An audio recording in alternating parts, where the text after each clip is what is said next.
अस्सलाम वालेकुम। मेरा नाम है ज़ीशान उस्मानी। आज इस वीडियो में हम बात करेंगे कौन से दोस्त हैं जो छोड़ देने चाहिए। कौन से ऐसे लोग हैं जिनसे अगर आपकी दोस्ती हो तो आप उन्हें खुदाफिज कह दीजिए और उनसे दोस्ती ख़त्म कर दीजिए। दोस्त जो होते हैं वो ज़िंदगी में बड़े ज़रूरी होते हैं और आपकी ज़िंदगी को बहुत ज़्यादा इन्फ्लुएंस करते हैं। You are the average of 5 people you hang out with. आप देख लीजिए 24 घंटों में 5 कौन से ऐसे लोग हैं जिनके साथ आपका ज़िंदगी का दिन का ज़्यादातर टाइम गुजर रहा है। बीवी हो गए, बच्चे हो गए, माँ बाप हो गए, इसके अलावा दोस्त देख लीजिए, कुली कौन है, दोस्त कौन है। अब आप उनकी एवरेज से ज़्यादा नहीं बन सकते। मैं आपको मिसाल देता हूँ। आप 4 लोग किसी चाय के ढाबे पे बैठे हुए हैं और कोई आके आपसे पूछता है कि आप लोगों की एवरेज सालाना आमदनी क्या है, औसतन। तो आप कैलकुलेट कर लेंगे, आप बोलेंगे जी लाख लाख रुपए कमाते हैं। मिसाल 4 लाख हुए तो लाख रुपए हो गई, 50-50 हज़ार कमाते, जितने भी आप उसकी एवरेज निकाल के बता देंगे। ठीक हो गया। अच्छा, अब बिल गेट्स आके आपके साथ बैठ जाता है। अब 5 लोग हो गए। अब कोई पूछता है आप लोगों की एवरेज सालाना आमदनी क्या है, तो आप सबकी बिलियंस में पहुंच गई। बदकिस्मती ये है कि उसके आने से आप में से अमीर कोई भी नहीं हुआ, लेकिन उसकी वजह से आप सबकी एवरेज छूट कर गई। अब देखें, सोचें कि इन 5 लोगों में किसी शख्स के पास एक्सेस हो तकी उस्मानी साहब का, मौलाना अब्दुल सत्तार साहब का, किसी और बंदे का, अल्लाह के नेक बंदे का, किसी बिजनेसमैन का, तो उसकी एवरेज कहाँ जाएगी। दोस्तों के साथ दीन पे अमल करना भी आसान हो जाता है, दोस्तों के साथ दुनिया पे अमल करना भी आसान हो जाता है, दोस्तों के साथ दीन के ख़िलाफ़ जाना भी आसान हो जाता है। वो एनवायरनमेंट आपको बहुत कुछ देती है। आपको बड़ी अजीब से बात बताऊँ कि कुछ लोगों के साथ नेकी करना आसान हो जाता है, कुछ लोगों के साथ गुनाह करना आसान हो जाता है। आप देखिए कौन से ऐसे दोस्त हैं जो आपको स्ट्रेस देते हैं। मैं उनको इमोशनल वेम्पायर्स कहता हूँ। तो कोई ना कोई ज़िंदगी में इमोशनल वेम्पायर ऐसा होता है कि आप जितनी एनर्जी लेके उसके पास चले जाएँ, वो सारी की सारी सक करके आपका बेड़ा गर्क कर देता है। वो इतना डिप्रेस करेगा, इतना डिप्रेस करेगा, या अपना रो रहा होगा, या फैमिली का रो रहा होगा, या हुकूमत से बेचारा परेशान होगा, या हालात उसको रो रहे होंगे, खा रहे होंगे।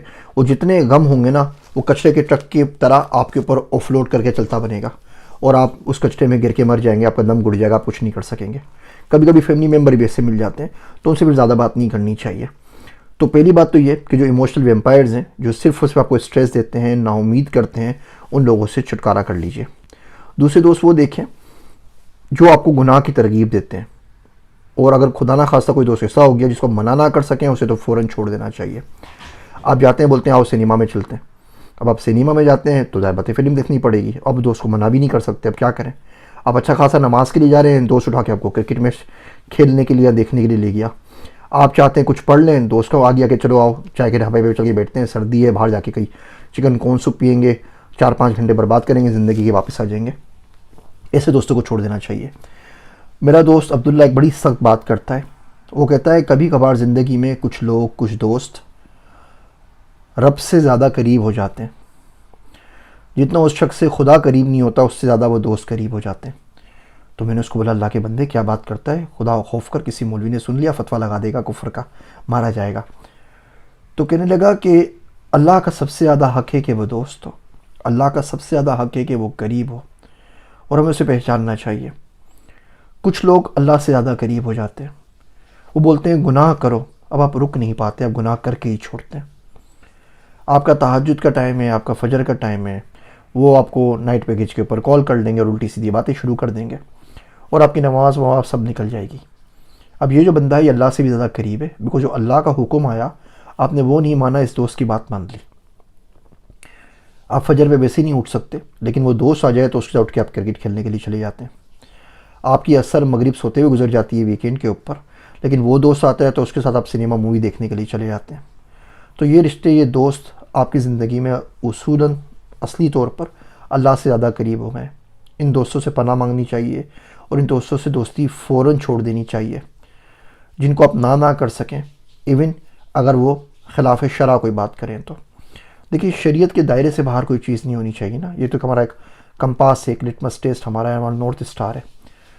तो आसपास मौजूद लोगों को देखिए, इस वीडियो के बाद आराम से 5 मिनट बैठ जाइए, कॉपी पेन लीजिए और अपने दोस्तों के, सहेलियों के नाम लिख लीजिए कि कौन कौन है। अब आप देखें वो आपको दीन का कोई फ़ायदा पहुँचा रहे हैं, दुनिया का कोई फ़ायदा पहुँचा रहे हैं। चलें फ़ायदा नहीं भी पहुँचाते, आप उनके साथ बैठ के अपने आप को एंटरटेन करते हैं, कोई गम दुख शेयर कर लेते हैं, ठीक है कोई फ़ायदा नहीं हो रहा, लेकिन देखिए नुकसान तो नहीं पहुँचा रहे। कहीं ऐसा तो नहीं है कि दोस्त आपको अल्लाह सुब्हानहू व तआला से दूर कर रहे हो, कहीं ऐसा तो नहीं है कि दोस्त आपको आपकी फैमिली से दूर कर रहे हो, कहीं ऐसा तो नहीं है कि वो दोस्त आपको आगे बढ़ने से दूर कर रहे हो, आपको खींच के नीचे रख रहे हो। अब देखिए जो गाड़ी चलाता है ड्राइवर, उसके सारे दोस्त ड्राइवर होते हैं। जो ट्रक चलाता है उसके सारे ट्रक चलाने वाले दोस्त होते हैं। जो वेब डेवलपर होता है उसके सारे दोस्त वेब डेवलपर होते हैं। तो इसका मतलब आप उसी सांचे में रहेंगे, उससे बाहर नहीं जा सकते। अपनी कंफर्ट जोन से, अपने प्रोफेशन से, अपने इलाके से, अपनी ज़ात से आगे बढ़ के सोचें। ऐसे दोस्त बनाइए जो आपको ऊपर खींच सकें। दोस्त ऐसे होने चाहिए जिनको आप सर उठा के देख सकें, सर झुका के ना देखें। उससे होगा क्या कि आपको एक मुसलसल एहसास रहेगा दीन और दुनिया दोनों में कि यार मैं बहुत पीछे हूँ, मेरी उम्र का बंदा है, क्या क्या काम कर गया है और मैं नालायक में कुछ भी नहीं कर रहा। इस तरह बड़े हम्बल रहते हैं। उम्मीद करता हूँ ये छोटे छोटे रिमाइंडर्स कहीं ना कहीं आपकी ज़िंदगी में बदलाव का बाइस बनेंगे। मेरे वास्ते दुआ कीजिएगा। मैं हूँ आप सबका ज़ीशान उस्मानी।